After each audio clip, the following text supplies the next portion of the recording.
ఈ రోజున మాట్లాడితే గత పాలకులు మళ్ళీ రౌడిజం చేయడానికో గుండాగర్దీ చేయడానికో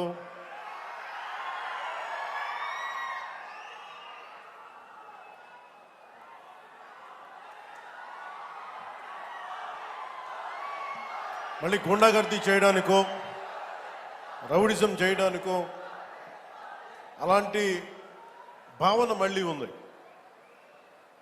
మీకు తెలుసు కదా, రౌడిజానికి గుండాలకి గుండాగర్దీలకి బయటపడితే మన రాజకీయాల్లోకి వస్తాం. కేసులు పెడతాం, వస్తే 29లో మేము అంతు చూస్తామంటే మీరు రావాలి కదా. మీరు ఎలా వస్తారో మేము చూస్తాం.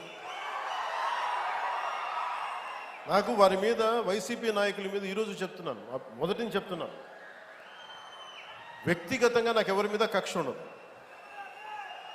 మనస్ఫూర్తిగా నా గుండెల మీద ఆత్మసాక్షిగా చెప్తా, నాకు ఎవరి మీద కోపం ఉండదు.